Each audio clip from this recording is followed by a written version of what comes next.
எப்படி பார்க்குறீங்க? திமுக ஆட்சிக்கு வந்த 26வது மரணம். தாசை ஞானவேல் எடுத்த ஜெய் பீம் படத்தை பார்த்துட்டு வந்துட்டு அப்பா இருக்காரு, இப்போ அந்த மோசமான அப்பா இருக்கார்ல, இந்த அப்பா வந்து அதை பார்த்துட்டு வந்துட்டு கசிந்துருகி கண்ணீர் மல்கினேன் அப்படின்னு சொல்லி பேட்டி கொடுத்தாரு. அடடா, எவ்வளோ ஒரு மனித உரிமை ஆர்வலராக இருக்காரு முதலமைச்சர் ஸ்டாலின்னு நம்மளாம் நினைச்சோம். ஆனால்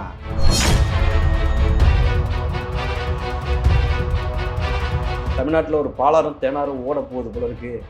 கடைசியாக பார்த்தா ரத்த ஆறு தான் ஓடிட்டு ஒன்றுமே இல்லை.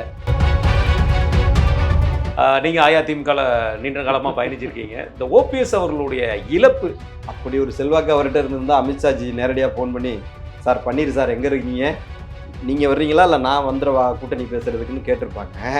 இது ஒரு சீரோ பன்னீர்செல்வம், ஓ பன்னீர்செல்வம் இல்லை, அது சீரோ பன்னீர்செல்வங்கிறது எல்லாருக்கும் உலகத்துக்கே தெரியும். வணக்கம். இன்றைய நம்முடைய சிறப்பு விருந்தினர் அதிமுகவுடைய செய்தி தொடர்பாளரும் வழக்கறிஞருமான திரு காசிநாத் பாரதி சார் அவர்கள். சார் வணக்கம். வணக்கம். வணக்கம். எப்படி இருக்கீங்க? நல்லா இருக்கேன் சார். சார், தமிழகத்தில் அந்த நம்ம கஸ்டோடியல் டெத், அதில் வந்து 26வது மர்டர். ஆகாஷ் என்கின்ற ஒரு இளைஞன் மானாமதுரையில் சம்பவம் நடந்திருக்கு, சிவகங்கையில். அஜித்குமார் அவருடைய மரணத்துக்கு இப்போ தான் வந்து நம்ம பார்த்துருக்கோம், சிபிஐ எஃப்ஐஆர் தாக்கல் பண்ணி அதுக்கு சொல்லப்பட்ட குற்றச்சாட்டுகள் எல்லாமே பொய் அப்படிங்கிற ஒரு விஷயத்தை சொல்லியிருக்காங்க. அது முடிகிறதுக்குள்ளேயே இது வந்து நமக்கு வந்திருக்கு. இந்த வழக்கில் என்ன சொல்லப்படுது, இந்த இளைஞன் இறந்ததில் என்ன சொல்கிறாங்கன்னா, அவரை அரெஸ்ட் பண்ணி கொண்டு போனாங்க, கீழே விழுந்தார், எலும்பு முறிவு காரணமாக அவர் உயிர் பிரிந்திருக்குங்கிற மாதிரி சொல்கிறாங்க. எப்படி பார்க்குறீங்க? திமுக ஆட்சிக்கு வந்த 26வது மரணம். தாசை ஞானவேல் எடுத்த ஜெய் பீம் படத்தை பார்த்துட்டு வந்துட்டு அப்பா இருக்காரு, இப்போ அந்த மோசமான அப்பா இருக்கார்ல, இந்த அப்பா வந்து அதை பார்த்துட்டு வந்துட்டு கசிந்துருகி கண்ணீர் மல்கினேன் அப்படின்னு சொல்லி பேட்டி கொடுத்தாரு. அடடா, எவ்வளோ ஒரு மனித உரிமை ஆர்வலராக இருக்கார் முதலமைச்சர் ஸ்டாலின்னு நம்மளாம் நினைச்சோம். ஆனால் இவர் வந்ததுலேருந்து தான் கஸ்டோடியல் டெத்து விக்னேஷ், செக்ரட்டரியேட் காலனியில் அடித்து கொல்லப்பட்ட குதிரை டாயம் வச்சிருக்கிற விக்னேஷ்லேருந்து ஆரம்பித்து அப்படியே போய்கிட்டே இருந்துச்சு. இறுதியாக நடந்தது அந்த மானாமதுரை அஜித்குமார் மரணத்தில் எந்த முகாந்திரமும் இல்லைன்னு சிபிஐ சொல்லிடுச்சு. அப்போ அது ப்ரூட்டல் மர்டர். இதை வந்து conducted by the DSP and battalion வழியாக பண்ணியிருக்காங்க. இப்போ அதுலேயே வந்து நமக்கு இருக்கிற சந்தேகம், சண்முக சுந்தரங்கிற ஒரு டிஎஸ்பிக்கு தனிப்பட்ட விருப்ப வெறுப்பு இருந்திருக்க வாய்ப்பில்லை. அப்போ யாரோ ஒரு மேலதிகாரிகிட்டேருந்து அவருக்கு உத்தரவு வந்திருக்கிறது. அடுத்து அந்த இதில் இன்வால்வ் ஆகி அந்த கம்ப்ளைண்ட்டை கொடுத்த நிகிதா, அப்போ அவங்க ஏதோ மானிப்புலேட்டடாக அதை பண்ணியிருக்காங்கங்கிறது நான் ஒரு வழக்கறிஞராக நான் அதை புரிஞ்சுக்கிறேன். என்ன, இப்படி ஒரு தனிநபருடைய உயிரை அரசு இயந்திரமே எடுக்க முடியும் அப்படி என்று சொன்னால், அப்போ இது நடப்பது வந்து மக்களாட்சியா, ரூல் ஆஃப் லா நடக்குதா, சட்டத்தின் ஆட்சி நடக்குதான்னு ஏற்கனவே ஒரு கொஸ்டின் இருந்துக்கிட்டு இருக்கு. இப்படிப்பட்ட சூழ்நிலையில் திரும்பவும் அதே லிமிட்டு மானாமதுரையில் இந்த ஆகாஷுடைய மரணம் நடந்திருக்குங்கிற போது வந்து உண்மையிலேயே இந்த ஆட்சி அகற்றப்பட வேணும்னு நாங்கள் வந்து தொடர்ந்து போர்க்குரல் கொடுத்து பேசிக்கிட்டு வர்றோம்னா வந்து எங்களுடைய தனிப்பட்ட விருப்ப வெறுப்புக்காக இல்லை, தமிழ்நாட்டு மக்களுடைய நலன் சார்ந்து தான் அனைத்து இந்திய அண்ணா திராவிட முன்னேற்ற கழகம் இயங்கி கொண்டிருக்கிறது. நேற்றைக்கு கூட அந்த கோவை முதுகலை மாணவி கற்பழிப்பு வழக்கில் இறக்கின்றவரை ஆயுள் உள்ளவரை ஆயுள் தண்டனை சொல்லி தண்டனை கொடுத்துருக்குறாங்க, ஞானசேகரன் வழக்கு. இப்படி அதாவது வந்து பாலியல் வன்கொடுமைகள் வழக்கு வந்து லட்சக்கணக்கில் ஆயிரக்கணக்கில் 6999 போக்சோ வழக்குகள்னு சமூக நலத்துறை அமைச்சர் கீதா ஜீவனே சொல்லுகின்ற அளவுக்கு. அதுவும் இந்த பெண் குழந்தைகளுக்கு எதிராக நடக்கின்ற வழக்குகள்ங்கிறது, சின்ன பிஞ்சுகளுக்கு எதிராக நடக்குதுங்கிறது அவங்களுடைய வாழ்காலம் ஃபுல்லாக அதை வந்து வடுவாக, ஆறாத வடுவாக, ரணமாக, இப்படி ஒரு நல்லாட்சியை தர முடியாத ஸ்டாலின் அவர்கள் தமிழ்நாட்டில் இருக்கிற காட்சி ஊடகங்களை கையில் வைத்துக்கொண்டு மிக மோசமான, மிக கீழ்த்தரமான ஆட்சியை மிக சிறப்பான ஆட்சியாக நிறுவுவதற்கு சபரீசனுடைய பெண் நிறுவனம் மூலமாக காட்சி ஊடகங்களை வளைத்து, நான் இந்த இடத்துலையும் உங்களை போன்ற சமூக ஊடகங்களை சொல்லவே மாட்டேன், உங்களுக்கெல்லாம் நன்றி தெரிவிக்கணும், பாராட்டு தெரிவிக்கணும். தமிழ்நாட்டு மக்கள் வந்து உங்களுக்கு நன்றி கடன் பட்டிருக்கிறார்கள். ஏன்னா தமிழ் ஊடகங்கிறது வந்து 4th pillar of the state. என்ன, அவங்க வந்து இது நடக்கின்ற சமூக அவலங்களை சுட்டி காட்டினால்தான் அந்த அவலங்கள் வந்து திரும்பவும் நடக்காமல் காப்பாற்றப்படும். தமிழ்நாட்டினுடைய மக்களுடைய நலன் சார்ந்து நீங்கள் செயல்படுகிறீர்கள், நிச்சயமாக உங்களுக்கு நன்றி தெரிவிக்க கடமைப்பட்டிருக்கிறோம். மிக கேவலமான ஆட்சி, மிக மோசமான ஆட்சி. 5000 6000 கொலைகள் நடந்துச்சு. இன்னைக்கு கூட பல்லாவரத்துலயா ஆமா, பல்லாவரத்துல இப்போ 2 ஒரு கொலை. இரட்டை கொலைகள் இரட்டை நடந்திருக்கிறது. கொலை. இந்த ஆகாஷ் மரணமும் கூட அங்க நடந்த ஒரு இரட்டை கொலைக்கு சம்மந்தப்பட்ட சஸ்பெக்ஷன்ல தான் அவரை கொண்டு போய் தான் அடிச்சு கொண்டிருக்காங்க. அப்ப என்ன நடக்குது? அதாவது வந்து என்ன இதுல நான் சுட்டிக்காட்ட விரும்புறதுன்னா, ஒண்ணு போதையினுடைய உச்சம். மெத்தப்பட்டமைங்கிற வார்த்தை இந்த அரசாங்கம் வந்ததற்கு பிறகுதான் நீங்க கேள்விப்பட்டிருக்கீங்க. கேள்விப்பட்டிருக்கோம். குறிப்பாக ஜாபர் சாதிக்கினுடைய கைதுக்கு பிறகு. கைது செய்யப்பட்டதற்கு பிறகுதான் மெத்தப்பட்டவினை பத்தி நமக்கு தெரிய வந்துச்சு. போதையினுடைய உச்சத்துல நீங்க திருத்தணியில அந்த ஒரு வேற மாநில இளைஞரை வெட்டினதா இருக்கட்டும், செப்டோ ஊழியரை தாக்குனதா இருக்கட்டும், போதையின் உச்சத்துல ரோட்டில் தென் மாவட்டத்தில் ரோட்டில் சென்றுகிட்டு இருந்தவங்கள யார் என்னென்னலாம் தெரியாமல் எந்த எதிர்ப்பும் இல்லாமல் அப்பாவி பொதுமக்களை தாக்குவதாக இருக்கட்டும். அப்போ அரசு இயந்திரத்தின் மீதான அதே போல் தாயின் முன்னிலையிலே மகளை கற்பழித்த காவலர்கள் திருவண்ணாமலையில் ஒரு 10 வயது குழந்தை பாலியல் வன்முறைக்குள்ளாகி அவங்க பெற்றோர்கள் கம்ப்ளைண்ட் கொடுக்க போகிறாங்க அண்ணா நகர் காவல் நிலையத்தில். அந்த பெற்றோரை தாக்குறாங்க. ஆமாம். அப்போ அதாவது திமுகவை சேர்ந்த உறுப்பினர்கள் தெய்வச்செயலேருந்து ஆரம்பித்து ஞானசேகரிலேருந்து ஆரம்பித்து திமுகவை சேர்ந்தவர்கள் இந்த பாலியல் வழக்குகளில் அதிகமாக ஈடுபடுகிறார்கள். அவர்கள் சார்பாக தான் அரசு இயந்திரம் நடக்குது. இப்போ நேற்றைக்கு கூட ஈவன் செல்வ பெருந்தகை போறவர்கிட்ட அந்த பகுதியினுடைய மக்கள் என்ன சொல்றாங்கன்னா, சாதி ரீதியாக நாங்குநேரியில் அந்த ஒன்றியச்சாளருடைய தம்பி அண்ணன் மகன் தான் இந்த இதை வந்து நேரடியாக செய்கிறாரு. எங்களை போராட்டம் கூட நடத்தாமல் எங்களை குண்டாந்தடிகளை வச்சு அடிக்கிறாங்க. பாதுகாப்பு எங்களுக்கு கொடுக்க வேண்டிய காவல்துறை அவர்களுக்கு பாதுகாப்பு கொடுக்குதுன்னு யார்கிட்ட சொல்றாங்க? செல்வ பெருந்தகிட்ட. அதுக்கு அந்த பக்கத்துல இருந்த செவர்கிட்ட சொல்லியிருந்தா கூட கொஞ்சம் கேட்டிருக்கோம். செல்வ பெருந்தகிட்ட சொல்றது வந்து திமுகவினுடைய ஊதுகுழல்கிட்ட சொல்றதுல எந்த பிரயோஜனமும் கிடையாது. இருந்தாலும் சமூக ஊடகத்தில் வருகின்ற போது உண்மையிலேயே வெட்கி தலை குனிக்கிறோம். தமிழராக தமிழ்நாட்டு மக்களுடைய நலனில் இந்த அரசாங்கம் கொஞ்சம் கூட கிஞ்சிற்றும் அவர்களை பற்றி கவனம் எடுக்காமல், ஆனால் ஒரு நல்லாட்சி நடப்பதாக ஒரு மாயையை கட்டமைக்க முயற்சிச்சுக்கிட்டு இருக்காங்க பாருங்க. வெறுப்பின் உச்சத்தில் இருக்கிறோம். தமிழ்நாட்டு மக்களும் வெறுப்பின் உச்சத்தில் இருக்காங்க. ஆகாஷ் வழக்கை வந்து சிபிசிஐடிக்கு இன்னைக்கு காலையில மாத்திருக்காங்க. அது என்ன காரணம்? தப்பு நடந்துருச்சுங்கிறது டிஜிபியே மாத்துறாருன்னா எப்படி அஜித்குமார் மரணத்துல சிபிசிஐடி என்கொயரி போட்டு அப்புறம் சிபிஐக்கு மாறின மாதிரி அந்த மாதிரி நடந்துடக்கூடாது, நம்மளே முன் வந்துருவோம் அப்படின்னு சொல்லி அவங்க செஞ்சிருக்கிறாங்க. இவ்வளவு நடக்கின்ற போதும் உங்களுடைய வேலையை நீங்க தொடர்ந்து செஞ்சுக்கிட்டே தான் இருக்கீங்க. சென்ற வாரம் கூட பார்த்துருப்பீங்க, திருவள்ளூர் மாவட்டத்தை சேர்ந்த கவுன்சிலரு ஏர்கோஸ்டர்ஸ் மேல நேற்று கூட சார் கோயம்புத்தூர்ல அது நடந்தது. கோயம்புத்தூர்ல நேற்று ஒரு 7 வயது சிறுமியை கம்யூனிட்டி கேட்டட் கம்யூனிட்டிக்குள்ள அதையும் பார்த்தேன். அப்ப திராவிட மாடல் 2.0 வரணுங்கிறதுல என்ன மாதிரிலாம் இருக்கு பாருங்களேன். ஒரு கவுன்சிலரு, அதுவும் ஏர்கோஸ்டர்ஸ்ட இன்றைக்கு ஒரு முணுக்குன்னு தும்முனா கூட காட்சி ஊடகத்தில் வந்துரும்னு தெரியும். அவ்வளவு தெரிந்ததற்கு பிறகும் திமுகவினுடைய கவுன்சிலர் பிரபாகரங்கிற ஒரு அந்த வேலையை செய்கிறாருன்னா எப்போ என்னன்னா வந்து எதுவும் கண்டுக்க மாட்டாங்க. இங்கே ஒன்றும் கவர்மெண்ட் எல்லாம் ஒன்றும் இது பண்ணிக்க மாட்டாங்க. அவங்க தமிழ்நாட்டு மக்களை ஏமாத்துறதுக்காக காட்சி ஊடகங்களை வச்சு நல்லாட்சி நடப்பதா விளம்பரத்தை கொடுத்துக்கிட்டு இருப்பாங்க. அதனால ஒன்றும் கிடையாதுன்னு தானே அவங்களுக்கு தைரியம் எங்கேருந்து வருது? ஒருவேளை கையால் ஆகாத அரசு, பொம்மை முதல்வர் ஆட்சியில் இருக்காரு, சட்டம் ஒழுங்கு நம்ம கட்சியில் இருக்கிறோம், நம்மளை ஒன்றும் பண்ண முடியாது. நேற்றைக்கு முதல் நாள் கூட அந்த தென் மாவட்டத்தில் ஒரு ஆக்சிடென்ட் பண்ணவங்கள திமுக கரவேடு கொடி கட்டுன அந்த காரு அவங்கள விடுவிச்சுட்டாங்கன்னு சொல்லி அவங்க பாதிக்கப்பட்டாங்க. உண்மையிலே எவ்வளவு அப்ப இது மாதிரி ஆயிரக்கணக்கான மதுராந்தகத்துல அது மாதிரி பெண் கர்ப்பிணி அவங்களை ஏற்றி கொண்டது நம்மளால ஆயிரக்கணக்கான உதாரணங்களை சொல்ல முடியும். உண்மையிலேயே மிக கேவலமான, மிக சீர்கேடான, சீர்குலைவான ஆட்சி நடந்துகிட்டு இருக்கு. 2026 2.0 வந்துச்சுன்னா இந்த தமிழ்நாட்டை ஆண்டவனால் கூட காப்பாற்ற முடியாதுங்கிற கருத்தை பதிக்கிறேன். ஒருவேளை முதல்வர் சொன்ன அந்த 2.0 அந்த ஓவை தப்பா புரிஞ்சுக்கிட்டாங்களா திமுக? 2.0 கண்டிப்பா சார். அதாவது நீங்க வந்து 505 வாக்குறுதிகளை கொடுத்து விடியல் ஆட்சியை தரப்போறோம்னு சொன்னீங்க. வந்த உடனே ஒரு 25 குழுக்கள் அமைச்சிங்க. நான் கூட காமெடியா சொல்லுவேன், இந்த குழுக்களை எல்லாம் மேனேஜ் பண்றதுக்கு ஒரு குழு அமைக்கணும் ஆமா அப்படின்னு சொல்லி. உண்மையிலே அதிமுக செய்தி தொடர்பாளராக வந்து நான் நினைச்சது என்னன்னா, ஒரு தமிழ்நாட்டில் ஒரு பாலாறும் தேனாரும் ஓட போகுது போல இருக்கு. கடைசியாக பார்த்தா ரத்த ஆறு தான் ஓடிட்டு இருக்கு, ஒன்றுமே இல்லை.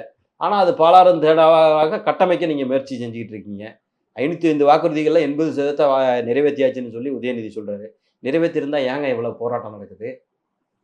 அவசியம் இல்லை. என்ன சென்ற வாரம் வரைக்கும் நீங்கள் சென்னையில் நீங்கள் பார்த்துருப்பீங்க, சம வேலைக்கு சம ஊதியம் கேட்ட ஆசிரியர்கள் 20,000 பேர், 16,000 தொகுப்பூதிய ஆசிரியர்கள் பணி நிரந்தரம் கோரி, செவிலியர்கள், தூய்மை பணியாளர்கள், டாஸ்மாக் ஊழியர்கள், சத்துணவு அமைப்பாளர்கள், ஊராட்சி செயலாளர்கள், இன்றைக்கு டாஸ்மாக் ஊழியர்கள் டைம் ஸ்கேல் கேட்டு போராடிக்கிட்டு இருக்கிறாங்க.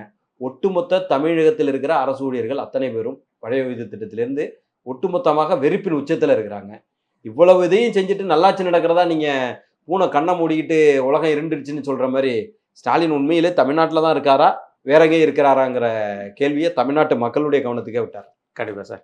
Right sir. சனிக்கிழமை பார்த்துருப்பீங்க, மதுரையில் வந்து ஒரு ஃபங்க்ஷன், அதாவது அண்ணன் தம்பி இணைந்த விழாங்கிற மாதிரி தர்மத்தின் தலைவன் படத்தில் வரும் பாருங்க, தென்மதுரை வைகை நதிங்கிற மாதிரி ஒரு பாடலோட தொடங்கப்பட்ட அது ஒரு இணைப்பு விழா. அந்த இணைப்பு விழாவில் வந்து பார்த்தீங்கன்னா இந்த பக்கம் என்னென்னா விசுவாசம், அந்த பக்கம் என்னென்னா ஓபிஎஸ் அவர்கள் என்னென்னா அவர் ஒரு மிகப்பெரிய வீரர், திராவிடத்தை காப்பாற்ற வந்த பண்பாளர், பாசமானவர், அப்படி இப்படின்னு சொல்லி பாராட்டு பத்திரத்தை நிறைய படிச்சுட்டே இருந்தாங்க. நீங்கள் அஇஅதிமுகவில் நீண்ட காலமாக பயணிச்சிருக்கீங்க. இந்த ஓபிஎஸ் அவர்களுடைய இழப்பு திமுகவுக்கு வந்து மிகப்பெரிய ஒரு இதாக போகும், சாதகமாக போகும், அதிமுகவுக்கு மிகப்பெரிய இழப்பு, தேர்தலையே மாற்றி காமிச்சிருன்னு சொல்கிறாங்க. எப்படி பார்க்குறீங்க? அப்படி ஒரு செல்வாக்கு அவர்கிட்ட இருந்திருந்தா அமித்ஷாஜி நேரடியாக ஃபோன் பண்ணி, சார் பன்னீர் சார் எங்கே இருக்கீங்க, நீங்கள் வர்றீங்களா இல்லை நான் வந்துடுவா கூட்டணி பேசுகிறதுக்குன்னு கேட்டிருப்பாங்க. இது ஒரு சீரோ பன்னீர்செல்வம், ஓ பன்னீர்செல்வம் இல்லை, அது சீரோ பன்னீர்செல்வங்கிறது எல்லாருக்கும் உலகத்துக்கே தெரியும். இருந்தாலும் அந்த சீரோ பன்னீர்செல்வம் மூலமாக ஒரு 10,000 ஓட்டை வாங்கி ஒரு 2 தொகுதியில் நம்ம ஜெயிச்சிட முடியாதான்னு யார் ஆச்சு? விடியல் ஆட்சி. நீ நல்லாட்சி நடத்திருந்தா நீ ஏப்பா ஆள் பிடிக்கிற வேலையை செய்கிற? என்னுடைய உறவினர் ஒருத்தர் சொல்லி அனுப்புனாரு, எப்பா ஏடிஎம்கேல செய்தி தொடர்பாளராக இருக்கிற நீ வந்து அறிவாலயம் பக்கம் போகிற போது கவனமா போ, ஒன்னையும் அழைச்சுண்டு வச்சு கூட்டணியில் சேர்த்தாலும் சேர்த்துருவாங்க, போஸ்ட்மேனை தூக்கிட்டு போயிட்டாங்க. அப்ப இப்படி ஒரு கேவலமான சூழலுக்கு திமுக தள்ளப்பட்டது உண்மையில ஆழ்ந்த இரங்கலாம் அந்த திமுக கூட்டணிக்கு தெரிவிச்சுக்கிறேன். இந்த சீரோ பன்னீர்செல்வத்தை பொறுத்த வரைக்கும் எந்த ஒரு அரசியல், நான் என்கிட்ட ஒரே வார்த்தையில் நீங்கள் அதை பற்றி அவருடைய முடிவை பற்றி கேட்டிங்கன்னா இட் இஸ் ஏ பொலிட்டிக்கல் சூசைடுன்னு சொல்லுவேன். அரசியல் தற்கொலை அப்படிதான் என்னால் சொல்ல முடியும். அடுத்து என்ன சொல்லுவாங்கன்னா தென் மாவட்டம் அப்படின்னு சொல்லுவாங்க. அதே தென் மாவட்டத்தை சேர்ந்த பெரும்பான்மை சமுதாயத்தை சேர்ந்தவன் தான் நானும். அதாவது வந்து நான் வரலாற்றில் படிச்சிருக்கிறேன். பசும்பொன் தேவர் ஐயா வந்து தன்னிடம் இருந்த 32 கிராமங்களில் இருந்த சொத்துக்களை எல்லாம் ஏழை மக்களுக்கு வாரி வழங்கி ஒரு அற்புதமான மகானாக, தெய்வ திருமகனாக வாழ்ந்தார் பசும்பொன் தேவர் ஐயா. அதற்கு அடுத்ததாக பார்த்தீங்கன்னா சென்ற வாரம் நிறைய இருக்காங்க. இலக்குவனார் மதுரை பல்கலைக்கழகத்தினுடைய இதாக இருந்தவர், எங்கள் ஊரை சேர்ந்தவர், வேதாரண்யம் வாய்மடை சேர்ந்தவர். இலக்குவனார் தமிழ்துறை தலைவராக இருந்தவர், துணைவேந்தராக இருந்தவர். அப்படி நிறையா இருக்காங்கன்னு வைங்களேன். தமிழ்கடல் உமாமகேஸ்வரனார், கரந்தை தமிழ்ச்சங்கத்தை அமைத்த உமாமகேஸ்வரனார், பாண்டித்துறை தேவர், எவ்வளோ தமிழர்களை வந்து தமிழில் பாண்டித்யம் பெற்றவர்களை சொல்லலாம். அண்மையில் வாழும் உதாரணமாக இருந்து மறைந்து போன RNK என்கின்ற நல்லக்கண் ஐயா என்ன எந்த ஒரு சின்ன பதவியை கூட அந்த கட்சியில் அடையலவில்லை என்றாலும் தன்னுடைய இறுதி கட்டத்தில் கூட தன்னுடைய உடம்பை மருத்துவக் கல்லூரிக்கு தானமாக கொடுத்து, இப்படி ஒரு மனிதர் இந்த சமுதாயத்தைச் சேர்ந்த மனிதர் இருந்திருக்கிறார் என்று நாங்கள்லாம் மாறுதட்டி கொள்ளுகின்ற இந்த சூழ்நிலையில் இப்படி ஒரு கேவலமான இழிபிறவி ஒருத்தர் இருந்திருக்கிறார். ஏன்னா ஒரு முன்னாள் முதல்வர் இருந்தாலும் வேறு வழி இல்லை. ஏன்னா உங்களை அதாவது வந்து நான் அந்த காலத்தில் நான் ஜூனியர் விடலில் படிச்சிருக்கிறேன். யாரோ போய் சொன்னாங்களாம் அம்மா கிட்ட வந்து ஓபிஎஸ் தன்னுடைய ஆதரவாளர்களை வளர்க்குறாரு அப்படின்னு சொல்லி. அம்மா கேட்டாங்களாம், ஓபிஎஸ்க்குமா ஆதரவாளர் இருக்காங்க அப்படின்னு சொல்லி.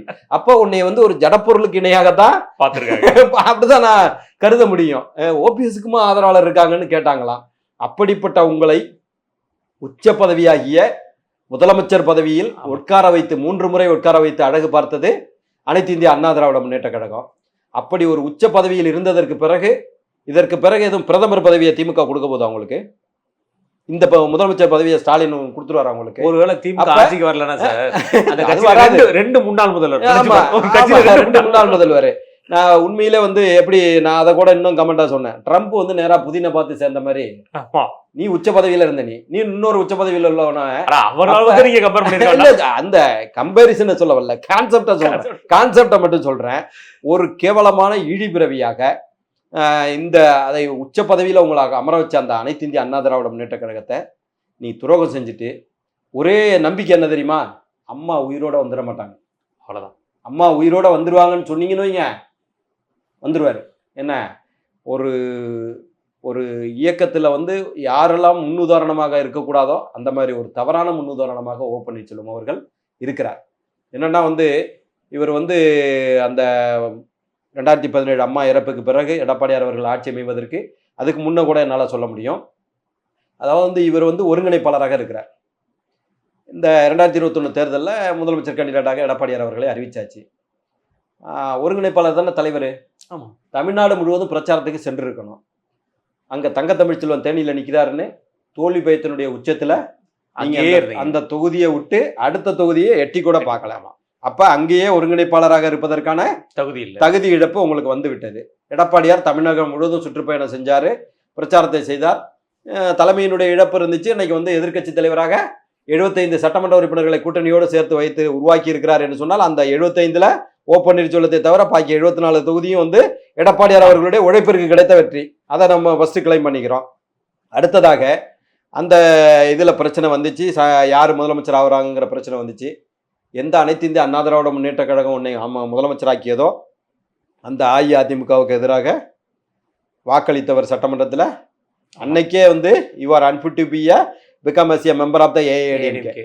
அம்மா நினைச்ச நூற்றாண்டுகளுக்கு அந்த இயக்கம் போகணும்னா எதுவும் தனிப்பட்ட நபர்களுக்காக கிடையாது. தமிழ்நாட்டில் இருக்கிற 8 கோடி மக்கள், அதிலும் குறிப்பாக விளிம்பு நிலை மக்கள் நன்றாக இருக்கணும்னா அதிமுகங்கிற இயக்கம் வாழணும். இன்னைக்கு வந்து நான் சாதி பெருசா இயக்கம் பெருசானா எனக்கு இயக்கம் தான். சாதி வந்து என்னைக்கும் ஏன்னா அது வந்து தேவையில்லாத ஒரு சாதி, ரைட்டுங்களா? அப்படிப்பட்ட அந்த ஓ பன்னீர்செல்வம் என்ன பண்ணாரு, அங்கே சட்டமன்றத்தில் எதிர்த்து வாக்களிச்சாரு. சரி, அத்தோட விட்டீங்களா? உங்களுடைய மகன் ஓபி ரவீந்திரநாத் நீங்க ஒருங்கிணைப்பாளராக இருக்கிற போதே முதலமைச்சர் ஸ்டாலினை போய் பார்க்குறாரு. ஏதோ ஒரு கான்ட்ராக்டுக்கு 10 கோடி 20 கோடி ஏதோ ஒரு கான்ட்ராக்டுக்கு போய் பார்க்குறாரு. பார்த்துட்டு வந்து வெளியில் வந்து என்ன பேட்டி கொடுக்குறாரு, மு.க. ஸ்டாலின் அவர்கள் நல்லாட்சியை நடத்துறாரு. உங்கள் அப்பாரு அஇஅதிமுகவினுடைய ஒருங்கிணைப்பாளர் தலைவர். நீ வந்து போயிட்டு வந்து சொன்னா அப்போ நீ வந்து unfit to be a leader of the பார்ட்டியா? ஆமாம். Why you are running a political party, you had to merge with that party, you had to resign from the organiser of the party. ஒன்று. ரெண்டாவது, எங்கள் ஊரில் நான் கிராமத்துலேருந்து வந்தவன், அதிமுக காரங்க திமுக காரன் வீட்டை திரும்பி கூட பார்க்க மாட்டான். அசால்ட்டாக வந்து ஒரு சைக்கிளில் கொடியை கட்டிட்டு அவன் எங்கே அந்த கட்சியை சார்ந்த கட்சி கொடி கட்டுவான், கட்சிக்கு ஓட்டு போடுவான், அவ்வளோதான். அவன் அந்த கட்சியை மிஸ்யூஸும் பண்ணுறதில்ல, யூஸும் பண்ணுறதில்ல, மிஸ்யூஸும் பண்ணுறதில்ல. திமுக காரனை போல என்ன தெய்வ செயல் போல எல்லாம் ஞானசேகரனை போல எல்லாம் யூஸும் பண்ண மாட்டான், மிஸ்யூஸும் பண்ண. அவன் தொண்டன், அம்மாவுடைய தொண்டன், எம்ஜிஆருடைய தொண்டன். அவன் திமுக காரன் வீட்டை திரும்பி கூட பார்த்தது கிடையாது. நீ தலைவராக இருக்கிற நீ இந்த கட்சியை காட்டி கொடுத்து உன்னுடைய தனிப்பட்ட லாபங்களுக்காக மு.க. ஸ்டாலின் அவர்களை பார்த்து விட்டு வந்து நல்லாட்சி நடத்துகிறார் என்று சொன்னால் அன்னைக்கே you are unfit for the political party. நீ இதை எடப்பாடியார் வந்து சென்ற வாரம் நீ இந்த இதில் பேசுனீங்க பாருங்க, கண்ணு கட்டிய தூரம் வரை எதிரிகள் தெரியவில்லைன்னு. அன்னைக்கு தான் முடிவு பண்ணேன், நம்ம லேட்டாக எடுக்கிற முடிவை எடப்பாடியார் உண்மையிலேயே தீர்க்க தரிசனமாக 5 ஆண்டுகளுக்கு முன்னாடியே எடுத்துட்டு இவன் அன்ஃபிட்டு, இவன் பார்ட்டியில் வந்து மெம்பராக இருக்கிறதுக்கே தகுதி கிடையாதுன்னு முடிவு பண்ணாருன்னா உண்மையிலேயே அவர் தலைவர் தான். எடப்பாடியார் ஒரு அற்புதமான தீர்க்க தரிசனம் கொண்ட தலைவர் தான். உங்களை வந்து நீக்கிறதுக்கு அங்கே இதில் வானகரம் பொதுக்குழுவில் 3800 பொதுக்குழு உறுப்பினர்கள் கூடியிருக்கிறார்கள். 3800 பொதுக்குழு உறுப்பினர்களில் எனக்கு தெரிஞ்ச வரைக்கும் நீங்கள் சொல்கிற தென் தமிழகம் தேவர் சமுதாயம்னா நேரடியாக உடச்சி பேசுவோமே, தேவர் சமுதாயத்தை சேர்ந்த பொதுக்குழு உறுப்பினர்கள் 1500 பேர் இருப்பாங்களா? ஆமாம், மினிமம் 1500 பேராவது இருக்கணும், 1300ஆவது இருக்கணும். அதில் எத்தனை நபர்கள் உங்கள் பின்னால் வந்தாங்க? அவர் பையன் போயிருக்காரு, அவர் பையன் போயிருக்காரு, ஐயப்பன் போயிருக்காரு, இந்த மனோஜ் பாண்டியன் போயிருக்காரு. இல்ல மனோஜ் பாண்டியன் முன்னாடி மனோஜ் பாண்டியன். அப்போ ஒரு 5 நபர்கள் தான் வந்தாங்கன்னா உங்களுக்கு எவ்வளவு பெரிய இமாலய செல்வாக்கு இருக்குங்கிறத அந்த ஒரு நிகழ்வுலயே தெரிஞ்சுக்கலாம். இவரை அழைச்சாந்து கட்சி நடத்த வேண்டிய நிலைமைக்கு ஸ்டாலின் வந்து விட்டார், திமுக வந்து விட்டது என்பது அந்திம காலத்துல திமுக இருக்கிறது, அழிவின் விளிம்பில் திமுக இருக்கிறது, ஆட்சியினுடைய இறுதி நாட்களில் திமுக இருக்கிறது என்பது வெள்ளிடை மலைன்னு சொல்லுவாங்கல்ல, கைப்புண்ணுக்கு கண்ணாடி தேவையில்லைன்னு. ஓ பன்னீர்செல்வத்தை சேர்த்த அன்னைக்கே 0 ஆயிடுச்சு திமுகங்கிறது தெரிஞ்சுக்கலாம். அடுத்ததாக அனைத்து இந்திய அண்ணா திராவிட முன்னேற்ற கழக தொண்டர்கள் கோவிலாக மதிக்கின்ற தலைமை கழகத்தில் யாரோ உங்க தொண்டர்கள் போய் தாக்குனா வேற, நீங்களே முன்னின்று நேரடியாக அடுத்த தற்கொலை முடிவு, அதாவது தற்கொலைகள் பல தற்கொலைகளை சொல்றேன். நீங்க சொல்றதோட பெரிய தற்கொலை என்ன தெரியுமா சார்? பன்ருட்டியாரே வந்து இவர் அரசியல் அன்பிட்டு பன்ருட்டியாரே போன வர வரைக்கும் உன்னைய தலைவரா சொல்லிட்டு இருந்தவரு என்ன, அதுக்கு அடுத்தது அண்ணன் குளத்தூர் கிருஷ்ணமூர்த்தி என்ன இங்க கழுவி ஊத்துறாரு. அடுத்ததாக வெள்ளமட்டி நடராஜ் அண்ணன் அவரை நம்பி போனது தற்கொலை முடிவுன்னு. தேனி, உங்க சொந்த தேனி மாவட்டத்திலிருந்து 400 வாகனங்கள்ல நேற்று கிளம்பி எடப்பாடியாரை பார்ப்பதற்கு வந்து கொண்டிருக்கிறார்கள். இன்னும் வந்து சொல்ல முடியும், நான் அந்த பசுமன் தேவர் 32 கிராமம் சொன்னேன். உங்க ஊர்ல லட்சுமிபுரம்னு ஒரு ஊரு, ஆமா இருக்கு, ஒரு 7 லட்சம் ரூபா கிணறு. அந்த பகுதியில் இருக்கிற தாழ்த்தப்பட்ட மக்கள் நாங்கள் பயன்படுத்திக்கிறோம் ஐயா, எங்களுடைய குடிநீர் ஆதாரம்னு சொல்றாங்க. அதை கொடுத்தீங்களா நீங்கள் ஃப்ரீயாக? நீங்கள் ஒரு முன்னாள் முதல்வர், கேலிபரை காட்டணுமா இல்லையாங்க? கண்டிப்பா ஃப்ரீயாக எழுதி கொடுத்துருக்கணுமா இல்லையா? பணத்தை 10 லட்ச ரூபாயா எழுதி வாங்கிட்டு தானே கொடுத்தீங்க. இதை விட கேவலான்னு இருக்குது. அப்போ நீ எப்படி முதலமைச்சராக இருக்க முடியும்? நீ எப்படி ஒரு தலைவராக இருக்க முடியும்? நீ எப்படி சமுதாய தலைவராக வர முடியும்? நீ எப்படி ஒரு பொலிட்டிக்கல் பார்ட்டியை ரன் பண்ண முடியும்? இந்த இழிபிறவியை நம்பி ஒரு கட்சியை நடத்துகிறாங்க பாருங்க திமுக. எனக்கு வந்து இந்த இந்த ஆண்டினுடைய ஜோக்கே இவரை சேர்த்தது தான் என்னால் சொல்ல முடியும். என்ன ஒரு நகைச்சுவை, மிகப்பெரிய அரசியல் நகைச்சுவை இந்த ஆண்டில் எதுன்னு கேட்டிங்கன்னா, சீரோ பன்னீர்செல்வத்தை திமுகவில் சேர்த்து எதிரிகள் கண்ணு கட்டிய தூரம் வரை தெரியலன்னு சொல்கிறாங்கன்னா, உங்களுக்கு என்ன கட்டமைப்பு இருக்குது? நீங்கள் அதிமுகவினுடைய தலைமை கழகத்தை நீங்களே முன்னின்று தாக்குறீங்க. இப்போ என்ன மாதிரியான கேலிபர் இருக்குது? சரி, இவ்வளவு இருக்குது, உங்களுக்கு ஒரு பெரிய தென் மாவட்டத்தில் செல்வாக்கு இருக்கிறதா சொல்கிறாங்க. நீங்கள் உங்களுடைய செல்வாக்கை காட்டி ஒரு 10 லட்சம் பேரை மதுரையில் கூட்டியிருந்தீங்கன்னா, அமித்ஷாஜி நேரடியாக லைனில் வந்து, ஐயா பன்னீர்செல்வம் ஐயா எங்கே இருக்கீங்க, நீங்கள் வர்றீங்களா, நான் வரவான்னு கேட்டிருப்பாரு. அதுக்கும் தகுதி இல்லை. இன்னைக்கு ஒரு தனிநபராக, ஒரு தனிநபர் சொல்ல முடியாது, அவர் பையன் ஓபி ரவீந்திரன், 2 தனிநபர்கள் இன்றைக்கு திமுகவில் இணைஞ்சு இதன் மூலமாக, அதாவது எந்த இடத்துல வந்துட்டாங்கன்னா, இவங்க மூலமாக ஒரு 5000 ஓட்டு கிடைக்காதா? அதன் மூலமாக வெற்றி வாய்ப்பு அடைஞ்சிட முடியாதா? இந்த தாகத்தையும் இந்த வேகத்தையும் இந்த விவேகத்தையும் தமிழ்நாட்டு மக்களுடைய நலன் சார்ந்து திமுக சிந்தித்திருந்தால் இன்றைக்கு இந்த இழிவான நிலைமை வந்திருக்காது, அப்பாவுக்கு வந்திருக்காது. இந்த அப்பாவுக்கு, ஸ்டாலின் அப்பாவுக்கு வந்திருக்காது. அப்படி அதை மிக தெளிவாக இதை வந்து ப்ரிடிக்ட் பண்ணதுனால தான் எடப்பாடியார் இவர் வந்து அன்ஃபிட்டு அப்படின்னு சொல்லி இன்னைக்கு உங்கள் கூட நின்று அந்த இதில் ஒரு என்ன நன்மை நடந்துச்சு தெரியுமா? ஓ பன்னீர்செல்வம் திமுகவில் சேர்ந்ததால் ஒரு 1% பேர் அவரையும் சேர்த்து போடலாம்லப்பா, அவர் ஒரு அவைத்தலைவராது போட்டு வைக்கலாம்லப்பா அப்படின்னு சொல்லிக்கிட்டு இருந்தாங்க பாருங்க. ஐயோ, மிகச்சரியாதான் உங்க தலைவர் முடிவு பண்ணியிருக்காரு அப்படின்னு இவர் வந்து அகற்றப்பட வேண்டிய எக்ஸ்ட்ரா பிட்டிங், எக்ஸ்ட்ரா லக்கேஜை தான் இந்த தூக்கி எறிஞ்சிருக்காரு.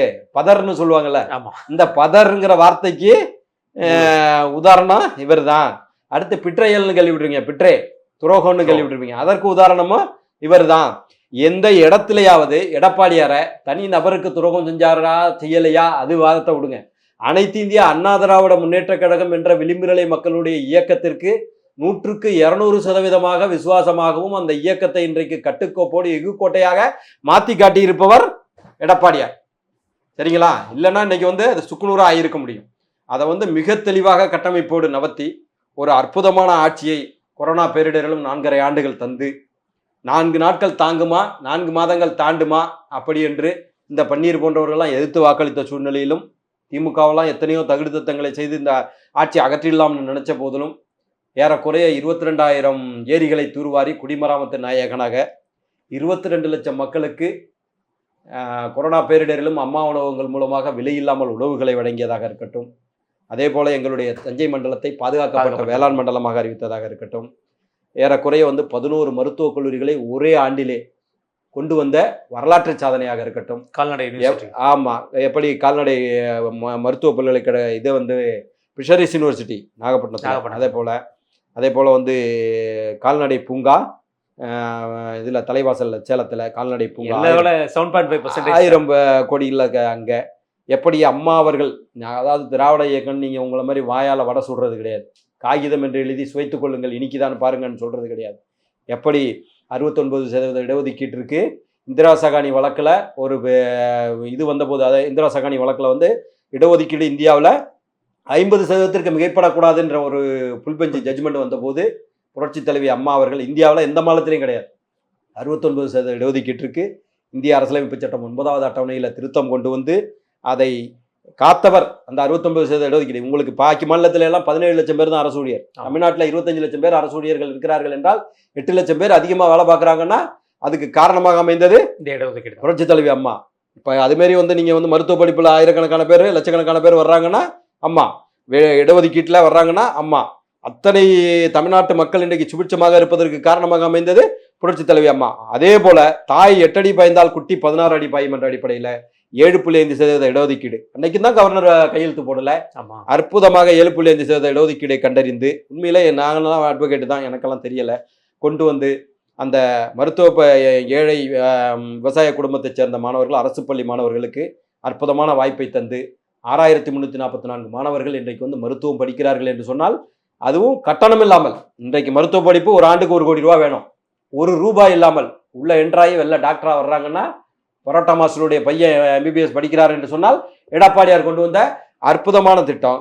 இன்னும் சொல்லலாம், 85 ஆண்டுகள் கனவாகிய அத்திக்கடவு அவிநாசி திட்டம் 4000 கோடி ரூபாயில அற்புதமான திட்டம். ஆயிரக்கணக்கான திட்டங்களை எடப்பாடியார் அரசுல கொண்டு வந்ததை, இத்தனைக்கும் கொரோனா பேரிடர்ல ₹1 வரி வருவாய் இல்லாமல். அதே நேரத்தில் இவ்வளவு ஏறக்குறைய 5,5 லட்சம் 6 லட்சம் கோடி கடனை வாங்கிவிட்டு 10,4 லட்சம் கோடியாக கடனை உயர்த்திவிட்டு 150 மடங்கு சொத்து வரியை உயர்த்திவிட்டு, அதே போல வந்து மும்முறை மின்சார கட்டணத்தை உயர்த்திவிட்டு அத்தனை தவறுகளையும் செய்துவிட்டு இந்த ₹1000 தொகையை தவிர வேறு எந்த ஒன்றையும் தமிழ்நாட்டு மக்களுக்கு செய்யாமல் இன்றைக்கு உச்சபட்ச தோல்வி பயத்தில் நம்ம ஊரில் சொல்லுவாங்களே, எத்த தின்னா பித்தம் தெரியுங்கிற அடிப்படையில் எப்படியாவது மக்களை ஏமாற்றி ஆட்சிக்கு வந்துடலாமான்னு ஒரு கனவு கொண்டிருக்கிறார். நிச்சயமாக இந்த கனவு நிறைவேறாதது. எடப்பாடியார் செய்த சாதனைகளையும் தமிழகத்திற்கு திமுக செய்த துரோகங்களையும் எங்களால் மக்களிடம் பிரச்சார வெற்றியாக கொண்டு சென்று எடப்பாடியார் ஆட்சி அமைப்பதை யாராலும் தடுக்க முடியாதுங்கிற கருத்தை பற்றி இறுதியா சார் என்னோட கேள்வி, முதல்வர் அவர்களுடைய பாராட்டு பத்திரம் அதுல என்ன சொன்னார்னா, விசுவாசத்துக்கு பேர் போனவர் தான் ஓபிஎஸ். அம்மையார் அவர்களே வந்து அதை குறிப்பிட்டு சொல்லியிருக்காரு. அதை தாண்டி கலைஞர் அவர்களால் பச்சை தமிழன் என்று பாராட்டப்பட்டவர் வந்து நம்ம முரசொலியிலே அவர் பேர் வந்திருக்கு. அப்பேற்பட்ட அவர் பாராட்டப்பட்டவர் தான் ஓபிஎஸ். அவர் வந்து நம்ம இயக்கத்தில் வந்து சேர்ந்தது வந்து நமக்கு மிகப்பெரிய ஒரு பெருமை.